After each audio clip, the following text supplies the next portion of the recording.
नमामि कृष्णपृष्ठाय भूतले वेदांत स्वामिनिति नामने नमस्ते सारस्वते देवै गौरवाणी प्रचारिणे निर्विशेष शून्यवादी पाश्चात्य देशतारिणे जय श्री कृष्ण चैतन्य प्रभु नित्यानंद श्री अद्वैत गदाधर श्रीवासादि गौर भक्त वृंदा हरे Krishna Krishna Krishna Hare Hare Hare Ram Ram Ram Hare Hare.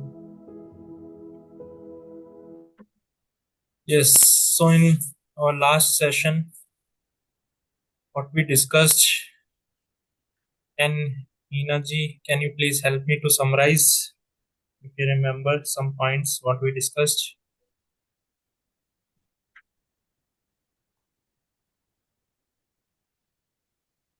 Hare Krishna, are you there? All right. Manishji, can you help me to summarize some points from the last session? Prabhuji, Hare Krishna. Hare Krishna. Last session was all about the characteristics about a materialistic person, vice versa, a Christian person in Krishna consciousness. So we had understood that what is assigned, that is Tattva with. Also, we understood about Tattva with, who engages himself in Krishna consciousness, leads a blissful life, and it is detached. Then we talked about a little bit of we talked about Brahman, Paramatma, and the supreme personality of Godhead. Above all, we talked about the pronunciation of Hare Krishna, Krishna Krishna, Hare Hare, Hare Ram, Ram, Hare Hare, the meaning of word Hare and Krishna and Hare and Ram there. Then we were talking about how does bhakti comes actually, and who is the giver of bhakti. Wonderful. So yes, very nice. Anyone would like to add something to this? Yes, Prabhuji, Hare Krishna. Yes, Prabhuji, Bhagavad Gita is established with five absolute truth. With five absolute truth, Ishvara, living entities. no, that was not this last session. Anyways, I'll summarize quickly because this session is going to be a little long. So you had actually narrated two beautiful stories also. yes. So one Narad Muni story was there, and then village head and villager story. So Correct. yeah. Wonderful. Very nice. So last session was about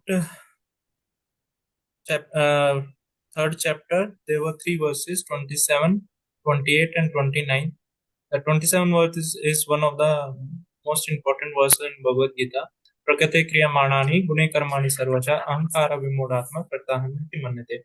So here Krishna, he was explaining how a person who is in ignorance, he thinks that he is doing everything, whereas the work is done or managed by the Prakriti, which is working in the direction of Krishna.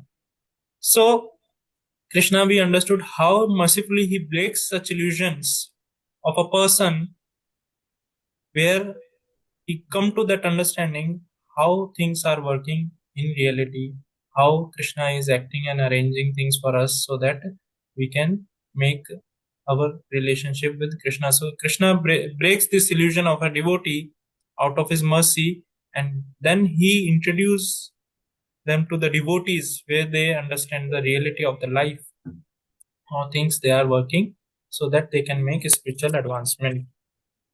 So now we'll start with the verse number 30 today. I'll share. Yes. Yes.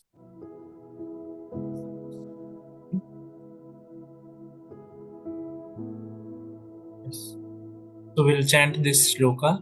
Mai sarvani karmani Mani sarvani karmani sanyasadhyatama chetasah Nishra nirasir nirmamo bhutva Nirashur Nirmamo Bhutta vidyasva vigata jvara.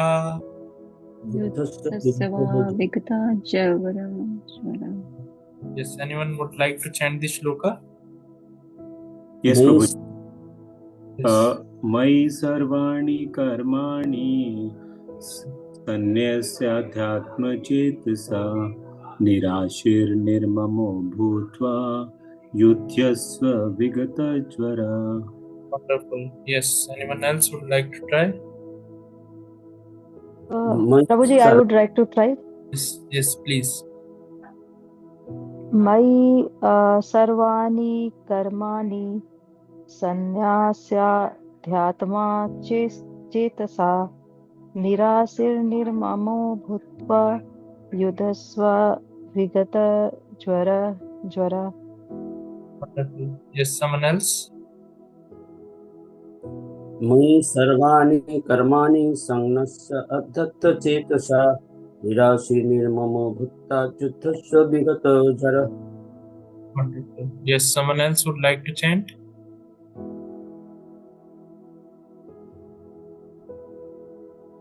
Yes, someone else?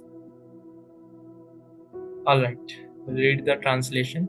Therefore, O Arjuna, surrendering all your works unto me, with the mind intent on me, and without desire for gain and free from egoism and lethargy, fight.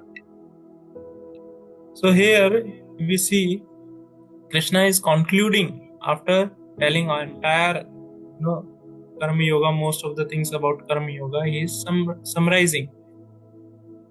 So what he is trying to say here, in the beginning of the 3rd chapter, Arjuna, he presented his confusion. What he said, "Oh Krishna, you are speaking very eloquently. So please tell me, though the instructions that you are giving are very equivocal. So please tell me what is best for me." Shreyas, he is asking about the Shreyas. Yena Shreyo Ham Apuyanam. So he is asking about that. In the 2nd chapter, Krishna, he was telling that you should work, you should fight. And one another place he is mentioning that you should meditate, you should act in Buddhi Yoga. So Arjuna, being confused, he got confused by these equivocal instructions of Krishna. He asked, what is best for me? You please guide me. So gradually he started telling Krishna started telling Arjuna that you have to work. You have to work, and how you have to work is mentioning in the 9th verse, work done as a sacrifice. Yagnartha karmano nitra lokoyam karma bandhana tardartham karma kontya mukta sangha samachara. So you have to perform your work as a sacrifice for the satisfaction of that Lord Vishnu. And further he is saying that in the 19th verse, Tasmad asakta satatam karyam karam samachara asakto hi acharan karma param apnoti purusha. That you have to work. How you have to work?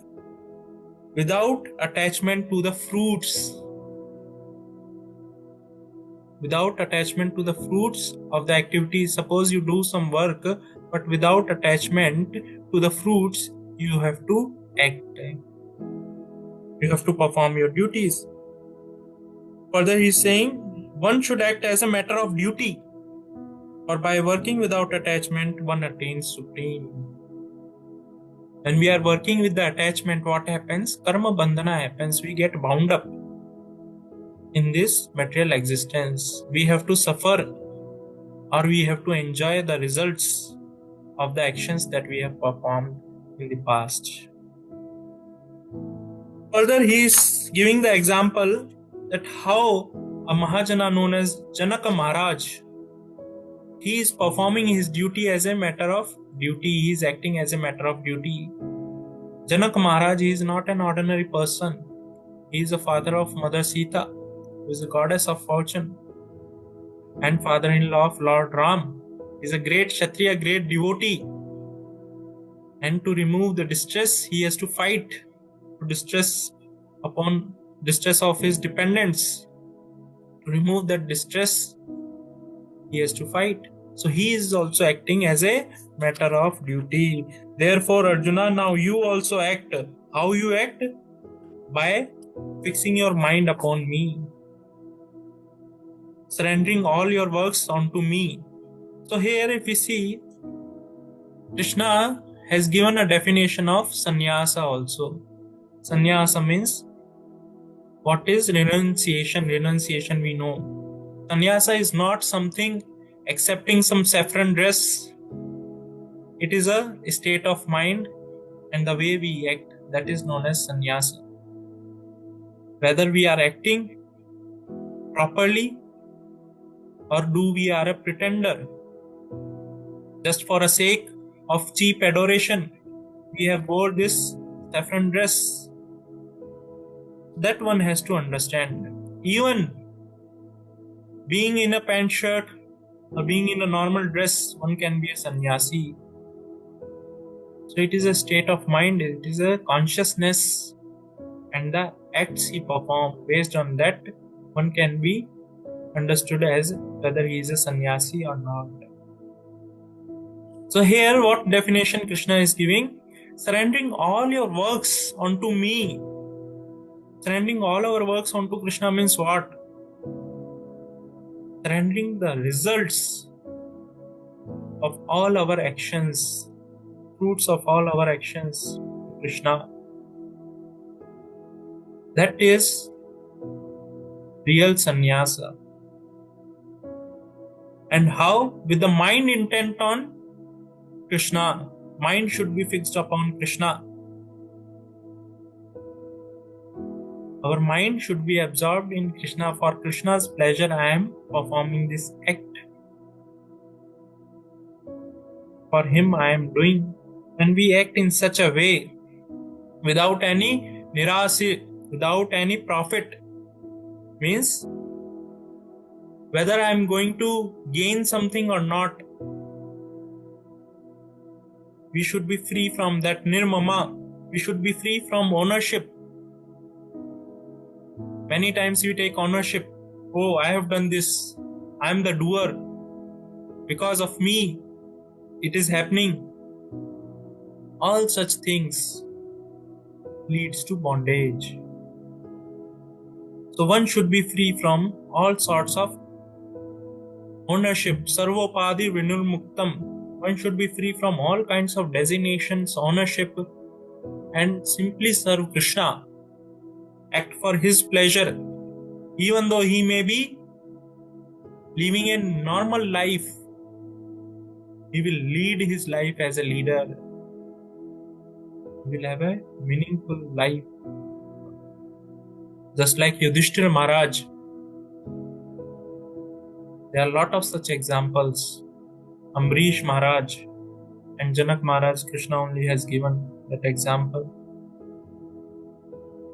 Without desire for gain and free from egoism and lethargy.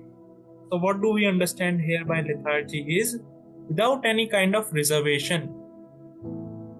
Many times we see how people,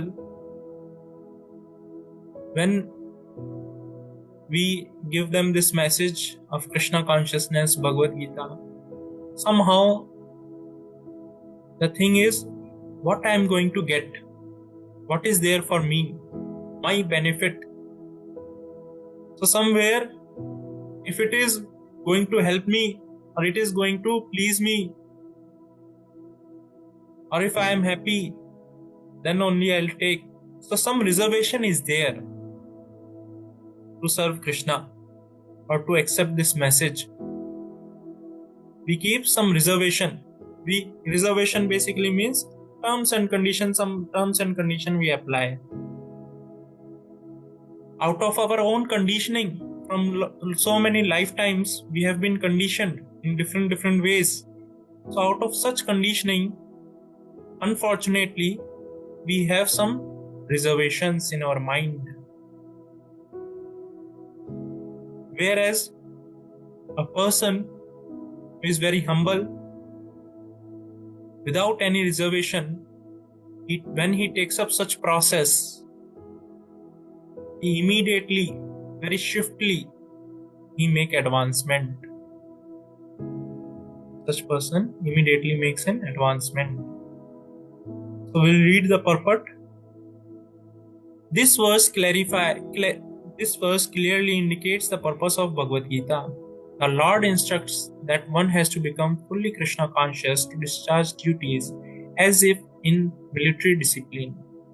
Such an injunction may make things a little difficult, nevertheless, duties must be carried out with dependence on Krishna, because that is the constitutional position of living entity.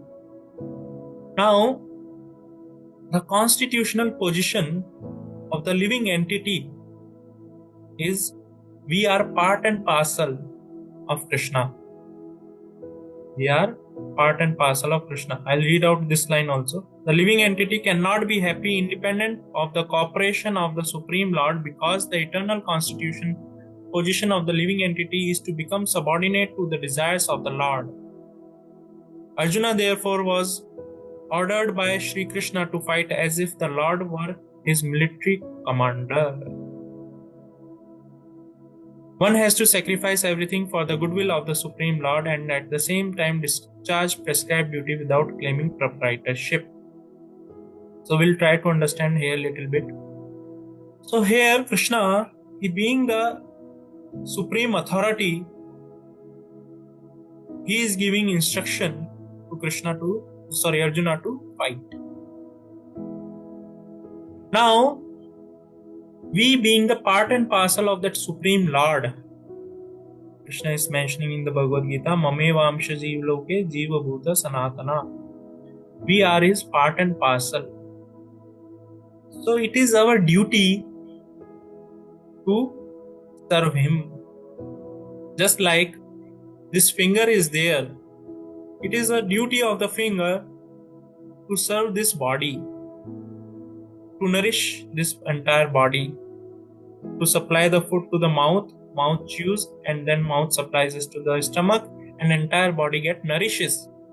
Simply because fingers are performing his own duty, this mouth is performing his own duty, everything is in perfect harmony. Whereas, suppose a day finger thinks, no, let me only enjoy food, I'll not give to mouth, every day I'm giving to mouth. So what will happen? Gradually, fingers will get malnutrition and it will get weak. The same way, we being the part and parcel of the Lord, that Supreme Lord, when we serve him, we become happy, because that is our constitutional position. Just like a fish is there. If you put fish in the golden jar, all facility, nice luxury facilities you provide to the fish, but you don't keep that fish in the water, you don't supply that water to the fish cannot be happy. Same way, we being part and parcel of that Supreme Lord, until and unless we don't bring Krishna as a center of our life, whatsoever we may try to do, we cannot be happy. A person cannot be happy.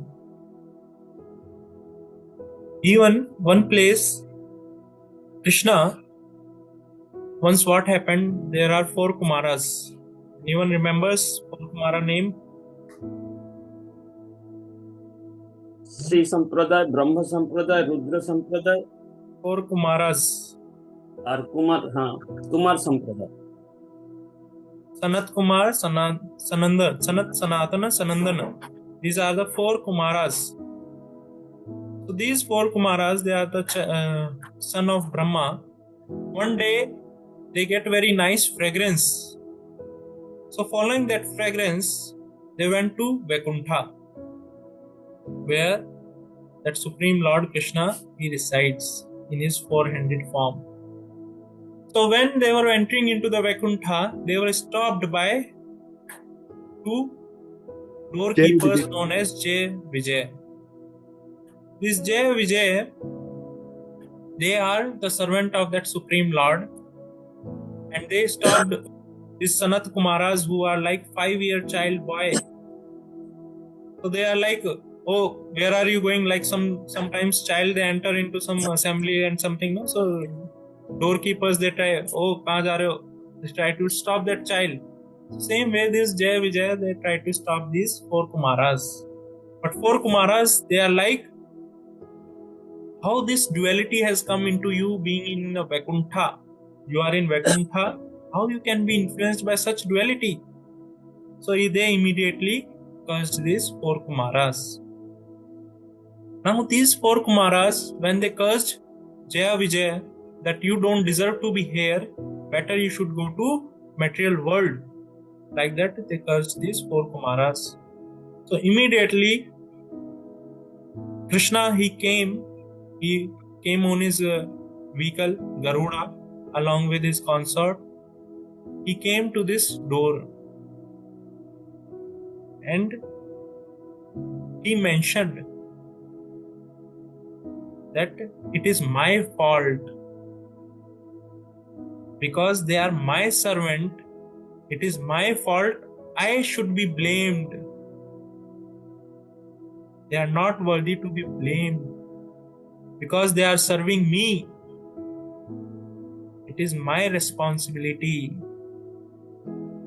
So here, if we try to see how Krishna, what values he hold for his servant, his devotees. Servant means his devotees. One can simply understand. So as soon as these four Kumaras, they saw that beautiful face of Krishna, and when they heard this statement, their heart melted.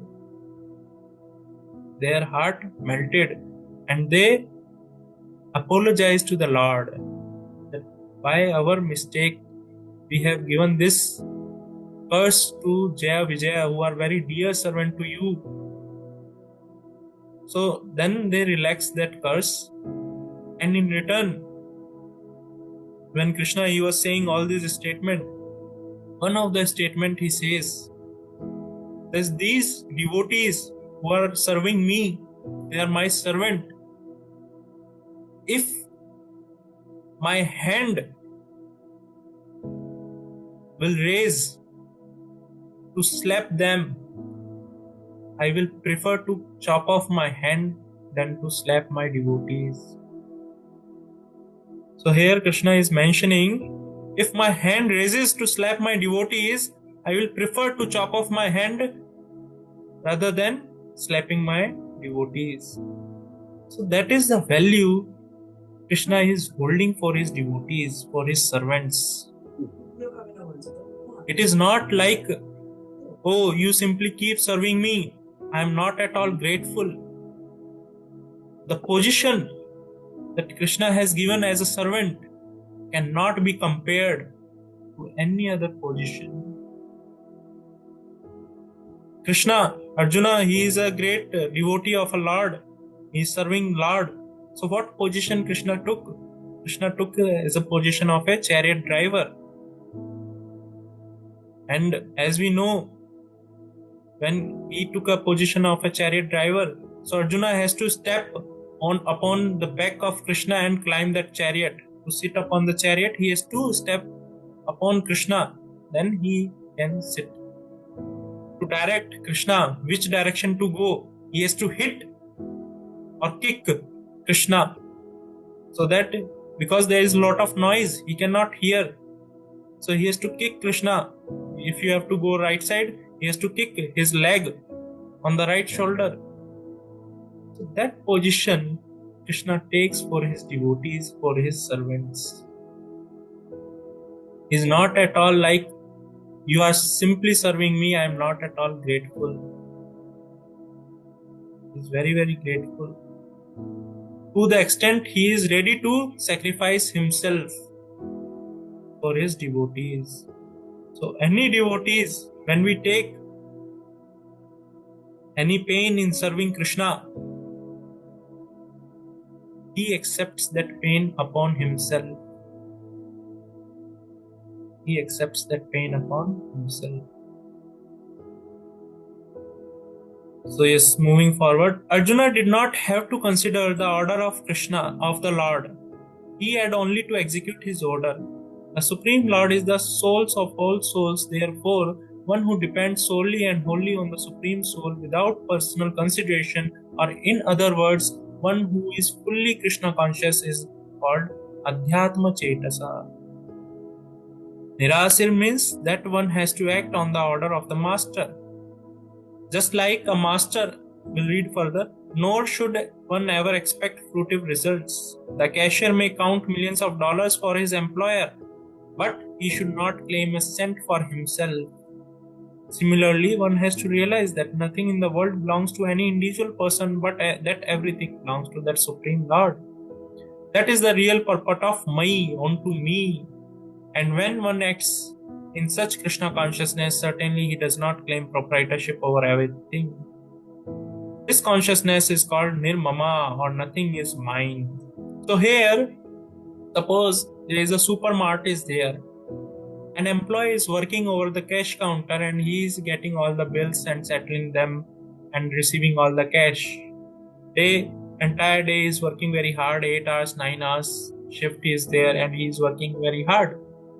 So now because he has worked very hard, at the end of the day, suppose he say, this entire cash belongs to me. I am the proprietor because I have worked very hard and that day, this belongs to me. So what we can say to such person? Such person is nothing but a thief because he is not seeing lot of other factors. He is known as thief. Whereas day by day when he is working with such sincerity for the pleasure of his master who is the owner of the supermart, at the end of the month he is rewarded very nice salary, maybe with some incentives also. So same way, when we serve Krishna without any proprietorship, Krishna rewards like anything. Krishna will reward. So one should take this opportunity to serve Krishna without any proprietorship, without any lethargy, and without any desire to profit. What is there for me? Profit basically means, how we can understand is, it is a fruitive mentality. Oh, I have done something, I should get something in return. That is known as fruitive mentality. Further we'll read. And if there is any reluctance to execute such an stern order which is without consideration of so-called kinsmen in the bodily relationship, that reluctance should be thrown off. In this way, one may become vigata jwara, or without feverish mentality or lethargy. Everyone, according to his quality and position, has a particular type of work to discharge, and all such duties may be discharged in Krishna consciousness as described above. That will lead one to the path of liberation. So when one such a person acts with such consciousness, what is the consciousness? Consciousness is, I am not the proprietor. Krishna is the original proprietor. Whatever results or fruits I am getting, it does not belong to me. It should be engaged in Krishna's service. And without any lethargy, as a matter of duty, whatever it may be, I have to execute for Krishna's service.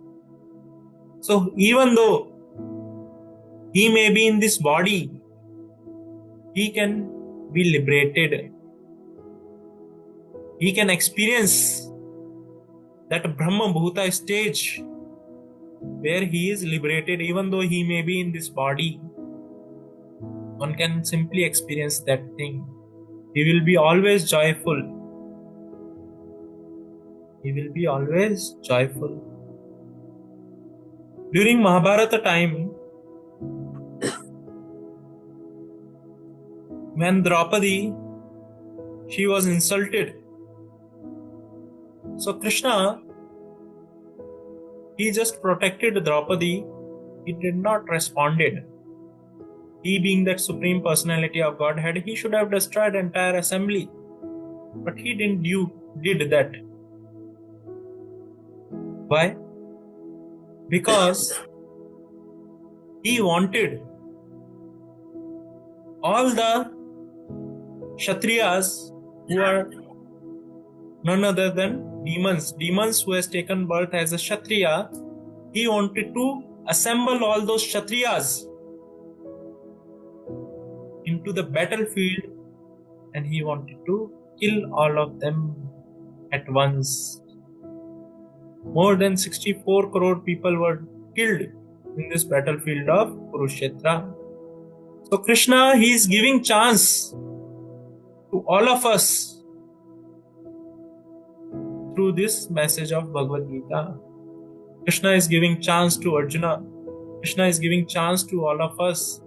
At the end of Kali Yuga, Kaliki will come and he will simply kill all the living entities. So Krishna, he gives chance to all the people, even to Shishupala.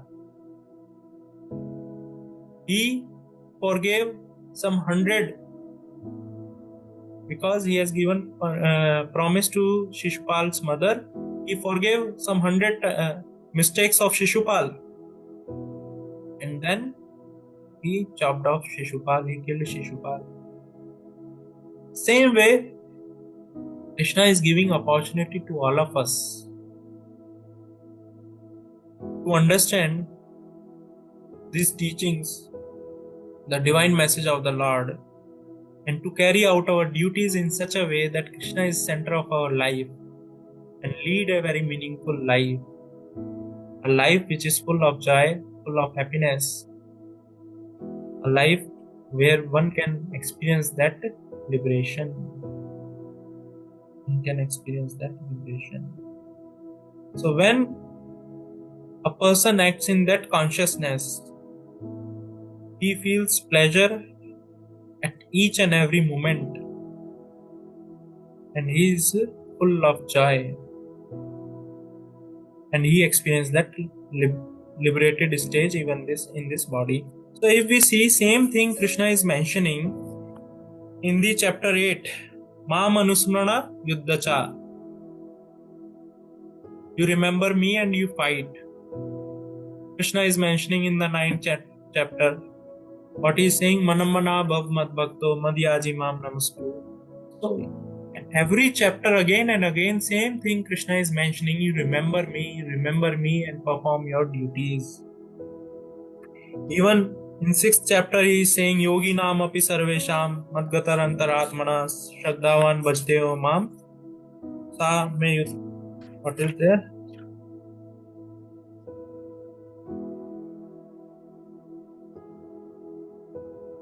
He's telling among all the yogis, those who worship me, remember me, they are very dear to me, they are topmost. I'll read out exact what he is saying.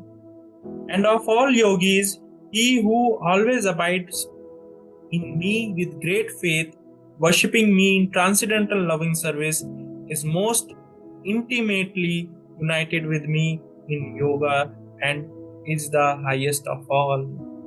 That yogi is the highest of all. So again and again, same thing Krishna is telling in the Bhagavad Gita is to surrender all your works onto me, or you remember me and perform your duties. He is mentioning that thing again and again. For what purpose? For our own benefit. Otherwise, we will be simply suffering in this material world, which is full of dukkha. Again and again we will be taking birth, and again we will be dying.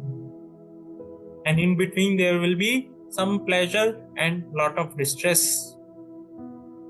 So it is like a sandwich. Where you eat that sandwich, there is some salt, somewhere there is a sand, somewhere there is a nice cheese is there.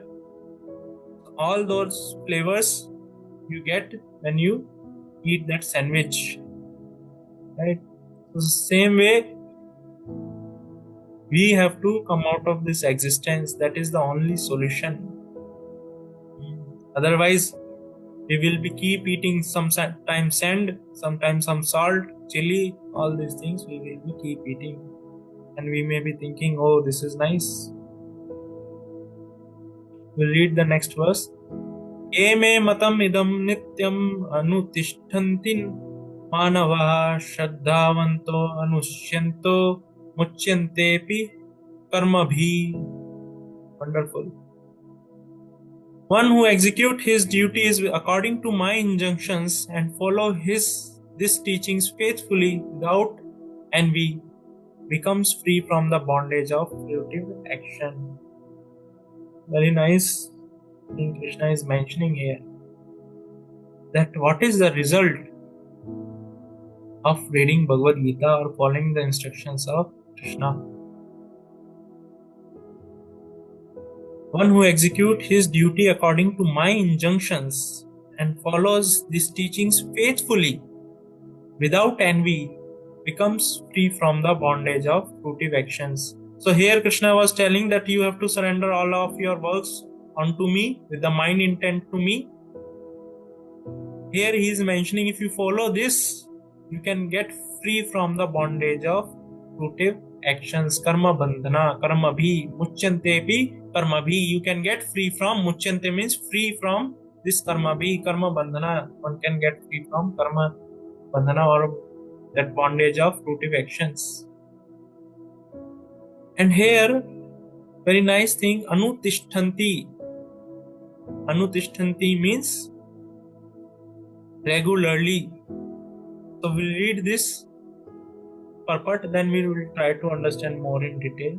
The injunction of the Supreme Personality of Godhead Krishna is the essence of the all Vedic wisdom and therefore is eternally true without exception. As the Vedas are eternal, so this truth of Krishna consciousness is also eternal. One should have firm faith in the injunction without envying the Lord. There are many philosophers who write comments on the Bhagavad Gita but have no faith in Krishna. They will never be liberated from the bondage of fruitive actions. But an ordinary man with a firm faith in the eternal injunction of the Lord, even though unable to execute such orders, becomes liberated from the bondage of the law of karma. In the beginning of Krishna consciousness, one may not fully discharge the injunctions of the Lord, but because one is not resentful of this principle and works sincerely without consideration of defeat and hopelessness, he will surely be promoted to the stage of pure Krishna consciousness. Wonderful. So many times, as we know, there are a lot of Bhagavad Gitas are available in the market. But when you read all those Bhagavad Gitas, it will not create that same impact. The impact this particular Bhagavad Gita, which is written by A.C. Bhaktivedanta Swami Srila Prabhupada, creates. Why? Because he, being that pure devotee of that Supreme Lord, he don't have any self-interest, and his eyes are completely oriented with that love for that Supreme Lord. So he presented this Bhagavad Gita as it is. He can understand the mind of that Supreme Lord, and he has presented this Bhagavad Gita as it is. Because he is in love with that Supreme Lord. He is not envying. He does not carry any hatredness or envy for the Lord. So whatever he has given, he has presented with the intention that Krishna wanted to give. With that same intention he has presented.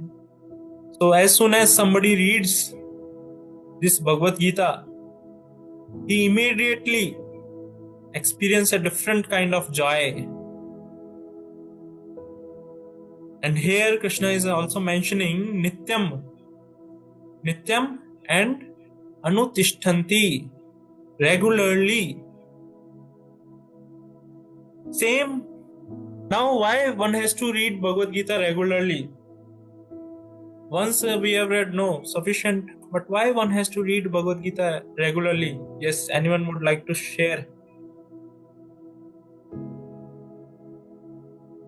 It is actually the essence of all with wisdom. The It's a essence of manual of livelihood, human livelihood. all right. Hare Krishna Prabhuji. Yes. So Bhagavad Gita, every time we read, so it reveals new things, and at every time we will learn something that okay, we have not yet seen from that. So it is that deep. Okay. Yes, anyone else? Hare Krishna Prabhuji. Hare Krishna. Maybe because in human life we are bounded by the four mistakes, and that is why once we read it, we might forget it again and again, and we would have to clean our uh, soul because of the material pollution we get every time we go in the material world. And once when we read it, it cleans our heart again and again. Correct. Wonderful. Very nice. So as mentioned, when we read Bhagavad Gita, just like to clean our body, we take everyday path. Same way, when we read this Bhagavad Gita, so what happens? Our heart get purified. It is carrying lot of contaminations. Sometimes there is envy, sometimes there is a greed, sometimes there is anger. Lot of such things are there in our heart which is deep rooted. We may not know even. Very helplessly we may act. But all such anarthas, all such contaminations are very deep rooted in our heart. But when we read Bhagavad Gita on regular basis, we are just like taking a bath. So it is mentioned in the Bhagavatam, the reason of reading everyday Bhagavad Gita, why one should read Nashta Prayashu Bhadreshu Nityam Bhagavata Sevya Bhagavati Utma Shloke Bhaktir Bhavati Nashtaki. When one Nityam Bhagavata Sevya, when one every day listens or hears or reads Bhagavad Gita, what happens? Nashta Prayashu Bhadreshu. Nashta means it destroys all kind of abhadras. All kind of abhadras are destroyed simply by Bhadra means which is auspicious. Abhadra means which is inauspicious. All kind of inauspiciousness in our life is destroyed just by reading Bhagavad Gita. Whatever is troublesome to our heart will be destroyed just by reading Bhagavad Gita, Nityam Bhagavata Sevaya. And as a result, what happens? Bhaktir Bhavati Nashtaki. One develops unflinching devotion for that Supreme Lord. Bhaktir Bhavati Nashtaki. Nashtaki means firm. Firm bhakti, devotion, love for that Supreme Lord one can develop just by performing sevya, means serving this message of that Lord. How to serve this message? By adhyana, by studying, by reading. One serves the message, and all the abhadras in our heart can be destroyed simply by reading this Bhagavad Gita. It is so powerful. Once there was one Brahmana, when Chaitanya Mahaprabhu he was on the tour to South India. So in Srirangam there was a Brahmana, and when he came, this Chaitanya Mahaprabhu he came out after having his darshan. So this Brahmana, he was reading Bhagavad Gita. He was reading Bhagavad Gita holding in his hand, and how he hold it? He hold it upside down. He hold it like this.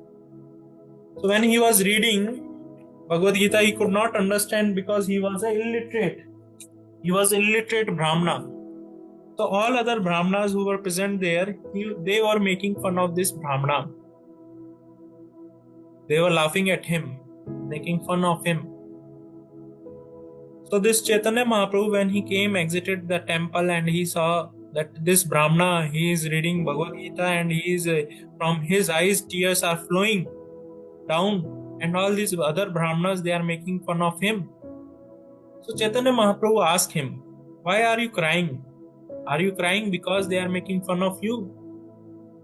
He says, no, I am not crying because they are making fun of me. Because of that reason, I am not crying. These tears are flowing from my eyes because when I see that how Krishna has taken a position of a chariot driver for his devotee, this makes me cry. That how Lord, Supreme Lord, who is Swarat, He takes a position of a servant. This is making me cry. Now Chaitanya Mahaprabhu, he asks, but you are holding Bhagavad Gita upside down. He says, I am an illiterate person. I don't know how to read Bhagavad Gita. But my spiritual master has told me to read Bhagavad Gita. So I am trying to read. But I don't know how to read. So what is happening? By following the orders of his spiritual master, even though he don't understand the message of Bhagavad Gita, he has attained perfection. How? Chaitanya Mahaprabhu says, you have understood the purport of Bhagavad Gita. You have understood the purport of Bhagavad Gita. Here, very nice point that is mentioned. But an ordinary man with the firm faith in the eternal injunctions of the Supreme Lord, even though unable to execute such orders, becomes liberated from the bondage of the law of karma just by following the words of Krishna. Even though we may not be capable, we not have those abilities, but if we try to execute his order,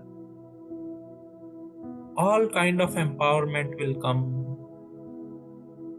Not only that, if we follow the orders of his devotees or a spiritual master, by following the words of devotees or spiritual master, one can experience that empowerment that derives from Krishna.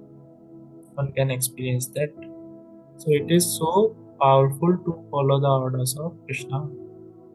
In the form of Bhagavad Gita, it is easily available to all of us. I'll move to next verse. Ye tu etadabhashunnyato nanutiष्ठन्ति me matam sarvajnanam vimudastan vidhi nashtan achetasaha. But those who out of envy disregard these teachings and do not practice them regularly are to be considered bereft of all knowledge, befooled and doomed to ignorance and bondage. Wonderful. The flaw, we'll read the purport. The flaw of not being Krishna consciousness is clearly stated herein, as there is a punishment for disobedience to the order of the supreme executive head. So there is certainly punishment for the disobedience of the order of the supreme personality of Godhead. As a disobedient person, however great he may be, is ignorant of his own self, of the Supreme Brahman and Paramatma and the personality of Godhead due to a vacant heart. Therefore, there is no hope for the perfection of life for him. Just like a person is there, he is working for the government. Now, he is not following the orders of government. He is very disobedient to the orders of government. So what will happen? He will be punished by the head of the government. He will be punished by the head of the government. Same way, Krishna, who is the creator of this entire creation, he has given this message. So he is mentioning, out of enviousness, who disregard these teachings or does not practice them regularly, he is befooled and doomed to ignorance. And what happens? He simply get into the bondage. He simply further get entangled into the bondage. So once what happened? Duryodhana, when this Mahabharata war was happening, so Duryodhana, he approached various Maharathis like Karna, Bhishma, Drona, and he was asking them, how much time will you take to finish off this entire battle? So Bhishma says, give me 20 days, I'll finish off this entire battle. Drona says, give me some 10-12 days, I'll finish off an entire battle. Karna says, just give me 4-5 days, I'll finish off entire battle. So like that, each one of them said, but as war began, first day of the war, Duryodhana had a great loss. He was seeing, even though our army is twice the size of the Pandavas' army, we have to face lot of loss. This thing Duryodhana is mentioning to Bhishma after war gets over. They are in their camp in the night. So Duryodhana is asking Bhishma how it is possible, even though our size of army is almost twice to them, we had a huge loss today. So Bhishma, he says, till the time Lord Krishna is with them, nothing will happen to them. Till the time that Keshava, that Lord Krishna is there with them, nothing will happen to the Pandavas. Nobody can do any harm to these Pandavas. So this Duryodhana, he says, oh, that Mayavi, what he will do? He has some mystic powers. Mayavi means he has some mystic powers. What he will do? We also have some Mayavis. Like that he mentioned. And Bhishma, he says, don't mistake him as a Mayavi. He is not an ordinary person. He is the supreme personality of Godhead, Bhagwan. Don't mistake him as an Mayavi, ordinary person. So Duryodhana, he says, oh, is it? He is that God, he is that Bhagwan, supreme person. So Bhishma starts saying more and more about Krishna, how he is that supreme Lord. He established his position, how is that supreme Lord. Krishna is a supreme Lord, he is a Bhagwan. So after hearing from Bhishma, Duryodhana got convinced that yes, Krishna is that supreme personality of Godhead and I am his part and parcel. Like that he understand all the things and he was feeling very joyful. He was feeling very happy. Before that he was completely devastated. He was in distress that we had such a huge loss today. So out of happiness and joy, when he was going to his own camp to take rest, he paid obeisance to Krishna, that you are the supreme personality of Godhead. I offer my namaskara, my obeisance to you. Please accept. So as soon as he paid obeisance to Krishna, he felt even more joyful. He felt even more joyful. So then he slept, he took rest in the night, and again next morning happened. He got up, and what happened? Again he fought the battle. He forgot what all happened in the night. So same way if we see Krishna here is those who do not practice them regularly are to be considered bereft of all knowledge. Even though Duryodhana case, if you understand, even though he understood that Krishna is that supreme personality of Godhead, but if we don't hear Nityam Bhagavata Sevaya is not happening on regular basis, what will happen?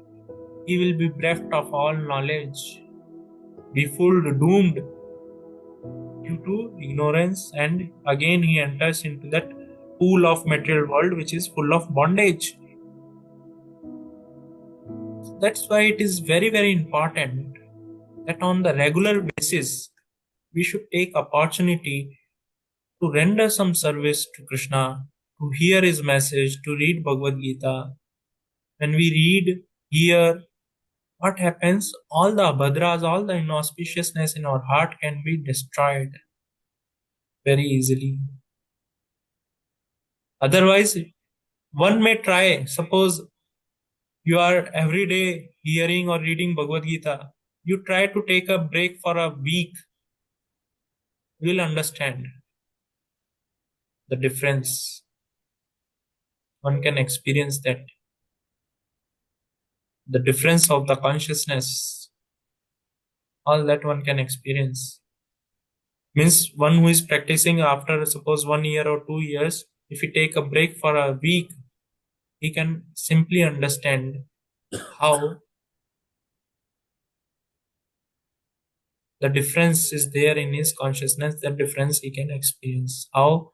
By not in regular touch with this message, he can feel that difference. So that's why on regular basis one has to take bath in this knowledge which is emanating from the lotus mouth of Krishna. One has to take bath every day. One has to purify his heart. Otherwise, he will be befooled. He will be again enter into that bondage. So one has to, for 5 minutes, 10 minutes, whatever is possible, one should touch. One should at least read one line. That will help. That will help. So with this, we end here. Anyone has any questions or anything to share or ask, please feel free to share or ask. Hare Krishna, Prabhuji. Hare Krishna. I have one question. Yes, please. So, I've seen in Bhagavad Gita many times Krishna has uh, told us about the person who is envy of the God, and like Krishna has mentioned lust also and anger also. I can see those anarthas in me, lust and anger. Uh, But I am not envy of the God. But why Krishna has so much emphasized on the envy part and the person who is envious of God? Obviously, the God is so powerful. I am not that Uh, powerful. So Correct. how I can be envious of the God? And still Krishna has emphasized so much on the envy part. Yes. Actually, in last session also we discussed, actually we may not feel that I have envy. That is again one illusion. Many times, like as you mentioned, even I also few years back, I was feeling that I don't have this envy for the Lord. But here in Bhagavad Gita, various places, same question came to me also actually. That various places Krishna is mentioning about envy. So I was feeling happy. Okay, at least I am free from envy. I don't have envy. Other things are there, anger and all, whatever is there, but envy is not there. Like that I was thinking. So maybe some last year or maybe one or 2 years back, very small incident happened, which make me realize how even that very subtle level enviousness is there. Enviousness is there in the heart. Still, that enviousness is there. So even though we may not, out of illusion, this is what is illusion actually. Out of illusion, we may think that enviousness is not there, but it is very, very deep rooted. And Krishna, out of mercy, when we take or follow this process very sincerely, he break all such illusions. He bring us into such situation that oh, you were thinking that you don't have envy. Now you see some enviousness is there. You work on it, get yourself purified. So that's why a devotee, he is very introspective in nature. He is very introspective in a nature. He sees things in a very unbiased way. When he sees things in a very unbiased way, he always make progress in his life. So how he sees his eyes with through the shastras, he sees the things as they are. When he sees in such a way, what happens? Even though he may have mistake or he may be free from the mistakes or such anarthas, he can make advancement very easily. He can make advancement very easily. So yes, Krishna is mentioning actually this enviousness is very, very deep rooted. Someone may have enviousness very gross level, and someone may have, it is not like 0 or 1, it is a full scale of various shades. Somebody has very less, somebody has more, somebody has even more, somebody is full of enviousness. Like demons, somewhere someone has very, very less enviousness. So such enviousness also can be removed very easily. We may, out of illusion, we may not able to see such enviousness in our heart, but Krishna very mercifully, he purifies us when we follow this process. Nityam Bhagavata Sevaya. When we follow such process, he purifies that enviousness, all such anarthas. So, because Krishna, he being a doctor, if you see, he knows what is our rogue, what is our disease. So, but a patient, he may say, no, no, I am not having this disease. I am free from disease. But Krishna, he being a doctor, he knows what is our condition. What is our condition? He knows that. So, yes, hope this answers your question. Thank you, Prabhuji. I have a Hare follow-up question. Yes, yes, please. Even like it is said that we are in this material world because of in the Vaikuntha we were envious of the God, and that is why we have been sent to this Okay. prison house Yes. so that we can purify ourselves. So why and like why envy is such an important anartha that like and we don't even know about it. Yes. Like Actually, I know about the lust part. I want things, I need things, but I don't even know about that anartha. yes. So, enviousness is the root cause of all the anarthas. Suppose in a company you are working, you are the owner of the company, you are the boss of the company, but some employee, he get envious of you. You being the boss, he get enviousness towards you. So what will happen? He will not be able to perform his duty or his service in the company perfectly or in a harmonious way. Because even though that enviousness is there, because of that enviousness, he will not be able to serve that company in a very harmonious or perfect way.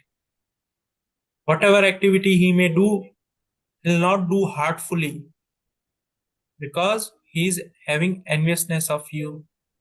Enviousness of you means enviousness of your company also, because you are the owner. So even though he has little enviousness, because of that enviousness, his efficiency will get affected. He will not work heartfully. Hare Many Krishna times, Prabhuji. yes, Hare Krishna. May I add, I just had an idea. Yes, yes. Maybe here, maybe Krishna says enviousness is ego. Hmm. The idea of self, that we are something, Hmm. that is perhaps the ego. So we Hmm. have to become someone like Hanumanji.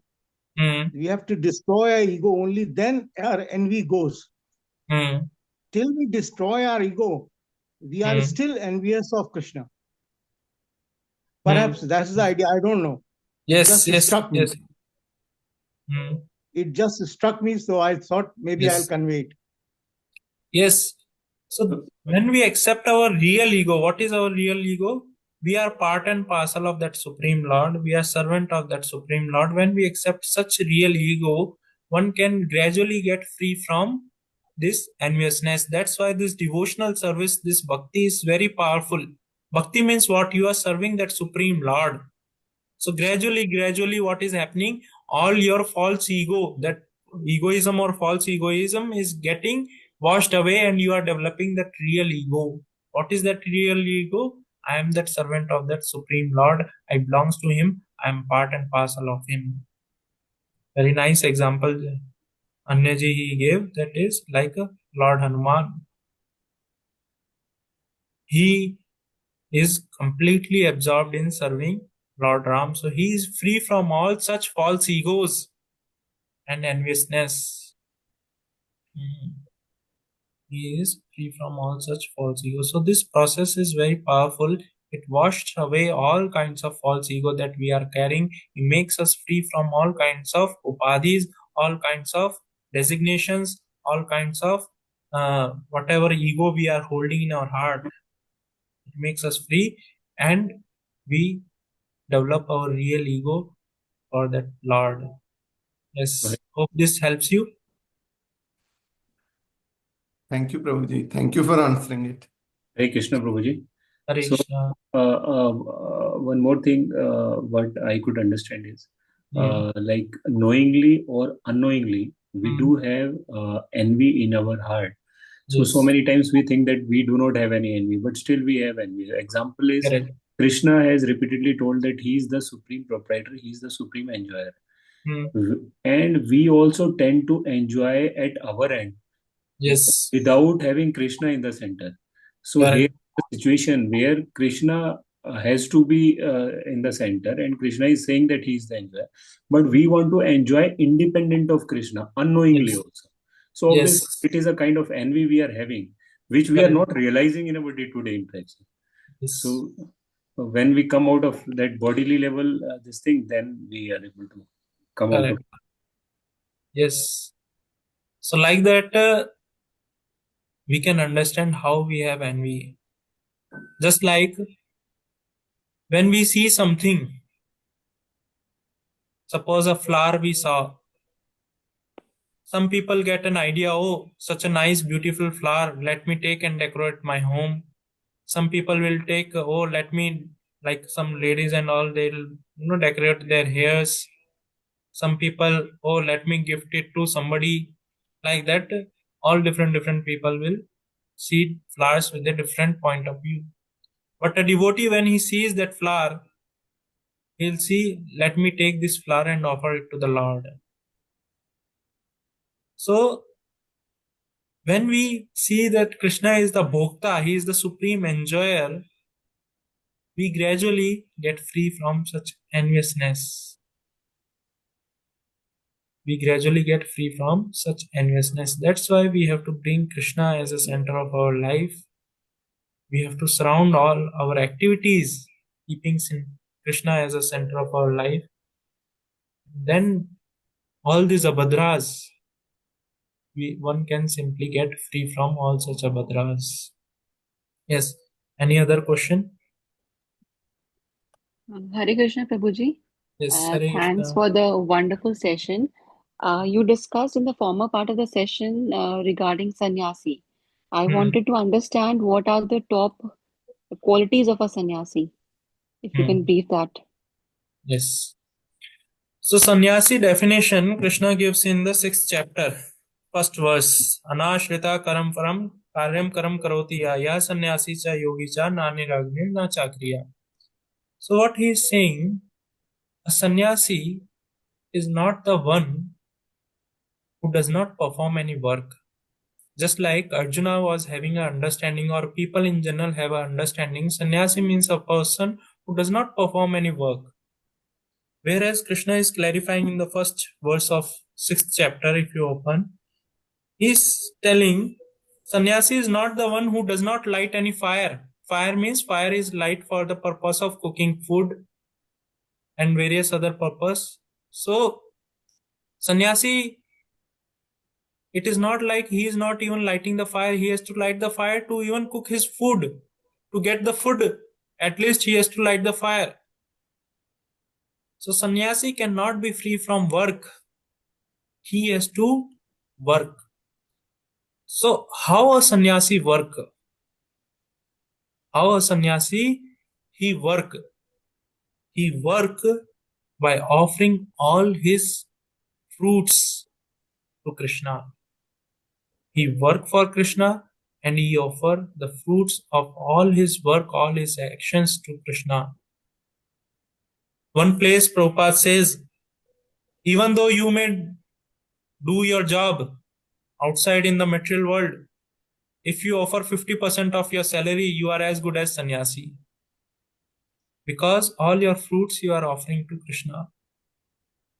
You are as good as sannyasi. So sannyasi is by state of his actions, what actions he is performing. And sannyasi, there is no doubt sannyasi means he is a devotee. He should be a devotee, and devotee means what? Santa sadaiva hridayeshu vilokayanti yamasham sundaram. So his eyes are always pointed with the love for that Supreme Lord, and he is always carrying Lord in his heart, and he is engaged in serving the Lord. Whatever action he is performing, whatever work he is performing, directly or indirectly, is going to please that Supreme Lord. So when he performs his actions in such a way without getting attached to such actions or activities or the fruits of the activities, he is a sannyasi. Various different places he is going to give a definition of sannyasa. In the Bhagavad Gita, he'll give that definition. How he works in the 9th chapter, again he is telling how sannyasi he performs his duty. He is telling yad karoshi, yad juhoshi, yad ashnasi, yad atidat. It's a verse number 27th. Yad karoshi, yad ashnasi, yad juhosi, dadasi, yad tapasyasi kaunteya, tad kurusuva mat arpanam. So how a sannyasi he acts? All that you do, all that you eat, all that you offer, all that you give away, as well as austerities that you may perform, should be done as an offering for me. So sannyasi, even though he perform austerity, what his mindset is, it should please that Supreme Personality of Godhead. It should please Krishna. It should satisfy Krishna. That is the state of consciousness he carries. If he is, suppose, sannyasi, one of the thing like belief of the sannyasi is he should not cross over the ocean. So when Prabhupada he crossed over the ocean, he was criticized. Even forget about ocean, they should not sit in the vehicle, they should walk by barefoot. So one of the interviewer, he asked Prabhupada that Prabhupada, you being a sannyasi, you are traveling in the aircraft, airplanes, you are using the vehicles, cars, all that you are doing. A sannyasi is not supposed to travel in all these vehicles, in all the aircrafts and all, but you are using all these things. So Prabhupada says, what to do? You are going with the speed of, you are going with the speed of that aircraft to the hellish planet. To save you, I also have to take up this aircraft. To save the world, a devotee, a sannyasi, for the pleasure of the Lord, he may utilize whatever is required. He may utilize all the things for the service of the Lord, for his satisfaction, even though people in general may not understand that. But he utilizes all these things for the pleasure of Lord, to serve the Lord. So Prabhupada, he broke you know, uh, all such things just to give us Krishna consciousness, just to give us bhakti. All across the world he traveled. He left Vrindavan. Vrindavan is such a nice place, nobody wants to leave. All the various sannyasis and sadhus, they were saying to Prabhupada, why you are going? You are staying in such a nice facility, Vrindavan. Everyone is dying to come to Vrindavan. You are going out to Vrindavan from Vrindavan. Why you want to go? He says, to fulfill my spiritual master orders, I want to go and give this message to others. So he gave this message to the entire world. And now by his grace, we all are getting benefited. We have got this message of Bhagavad Gita. So sannyasi, his all actions are completely for the pleasure of the Lord. Either he may eat, he may sleep. Sleeping is also giving pleasure to the Lord. That is the sannyasi's way of working. Sannyasi works in that way. All his actions are going to satisfy the Lord. Each and every action is meant for the pleasure of the Lord. He is sleeping for what purpose? Now, how sleeping can be pleasurable or can give pleasure to the Lord? So he's sleeping when he is taking rest. So he is getting rejuvenated. His body is getting rejuvenated that I can serve my Lord even with more energy. Next day I'll serve Lord with more energy. So he takes rest with that consciousness. So that is the state of a sannyasi. He works with that mindset, and his actions are all centered around Krishna's pleasure. So even though one may not be in a dress of a sannyasi, he can live like a sannyasi, and when he lives like a sannyasi, that is the state of liberation. That is the state of liberation. So hope this helps you. Yes, Prabhuji, it helps. What are the injunctions of Lord? You mentioned about it in the session. Yes. I couldn't understand the meaning of injunctions of Lord. So injunctions of the Lord basically means the instructions of the Lord that he is giving, just like Vedas are the injunctions. Vedas, Krishna says in the 15th chapter, Vedasya sarver aham eva vedyo. From me Vedas has come. All these injunctions, all these instructions has come from me. So all these put together, the instructions that Krishna gives is known as injunctions. Either it may be Veda, this Bhagavad Gita, or for that matter Bhagavatam, because Bhagavatam glorifies about the Lord. So injunctions basically means abiding by the order of the Lord or instructions of the Lord. Those instructions or a set of instructions or orders of the Lord is nothing but injunction. It's a like set of instructions or order. Thank you, Prabhuji. Thank you. Okay, any other questions? All right, so already it's 9:40, so we will end here. Srimad Bhagavad Gita ki, Jai. Srila Prabhupada ki, Okay. Jai. Hare Krishna, Hare Hare Krishna. Krishna. Thank you. Hare Krishna.